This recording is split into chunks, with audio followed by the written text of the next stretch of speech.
Hello, Kalin.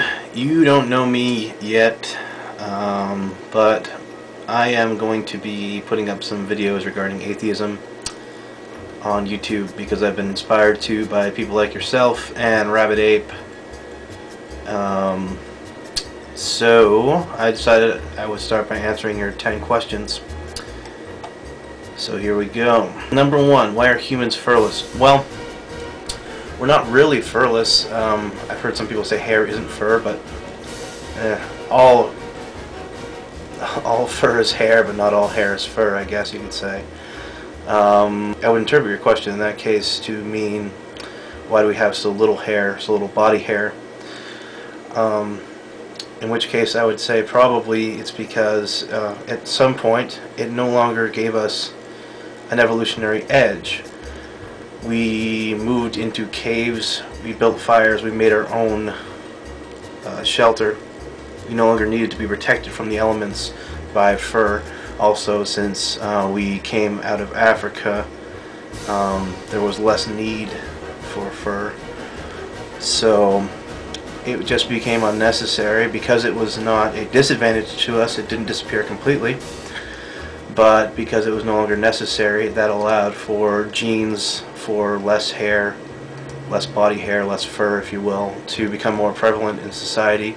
At some point it may have become an aesthetic choice. What is your favorite flavor? I'd have to say chocolate. Is Bigfoot slash Yeti real? Well, I've never heard of Bigfoot slash Yeti. No. Well, not obviously not, but I would say there's a very, very, very, very small chance of Bigfoot or Yeti being real. How small of a chance? Well, 0.00001%. small.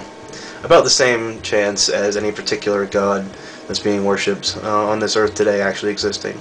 Although, you could say at least there's evidence, shoddy and obviously faked in most cases, but there is at least the appearance of some evidence for Bigfoot. There are bad pictures. That's more than you can say for God. So, who's cooler, Link or Samus Aran? Samus, definitely. For 2 reasons. She has guns, and she has boobs.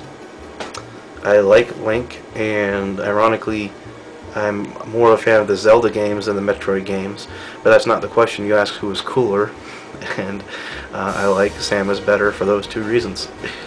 Would you kill it with car, plane, fire? Maybe this is in reference to some internet meme that I just never caught on to or saw. If I had to go on a gut reaction, I'd say car, perhaps just because it makes me think of the song Killer Cars by Radiohead.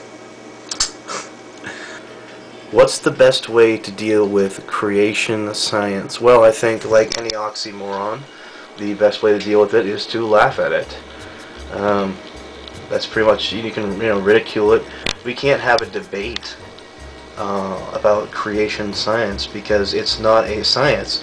You can't have a scientific debate about that any more than you could have a scientific debate about why pudding makes you taller. It just makes no sense at all. It's ridiculous. If someone wants to believe in that, that's great. I think it's ridiculous personally, but they're free to believe whatever silly things they want to believe, as long as they don't try and teach it in a science class. That's wrong, and that's perpetuating ignorance, and that's interfering with actual real education. So ridicule it, mock it, and reveal the fact that it's religion and not science, and keep it out of our schools. That's how you deal with it.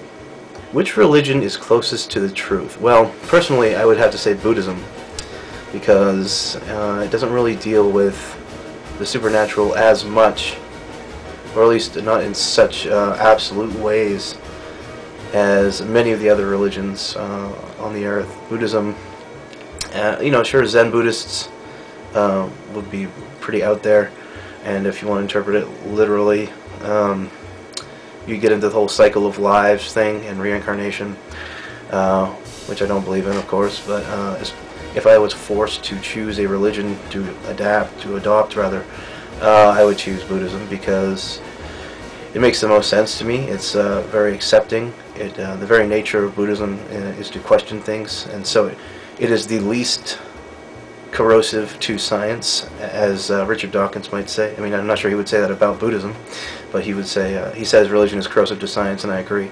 As far as religions go, I think Buddhism is the least corrosive to science because it encourages its followers to question in as much as any religion can. And a lot of Buddhists are really non-religious. They're just kind of philosophical Buddhists. But you can say that about Jews too. Some of them. Obviously, I'm making generalizations here. But yeah, Buddhism doesn't have a hell. You know, it teaches you to value knowledge and to question things. So I'd say Buddhism is closest to the truth, at least my truth. Mac or PC? Okay, you know what? Work, Mac, play, PC. Which superhero would I be? Batman. I'd be Batman, basically because if he just pulled his head out of his ass, he could totally get it on with Catwoman. Yeah. Yeah. If I could talk to my high school self, what would I say? Take pride in who you are, and try and exercise more. That's what I tell my high school self. And that's about it. I mean, I was pretty much the same person, just a little more depressed back then, so just try and maybe give myself a little knock on the chin. Keep at it, you know. So this has been very intriguing for me, hopefully for you too, or at least amusing.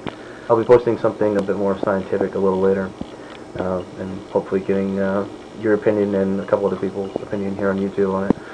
So hope you dig this, hope that anyone who watches this digs this. If anyone has any questions for me or comments or whatever, just wants to make fun of me, go ahead and post. Look forward to reading and replying. Later.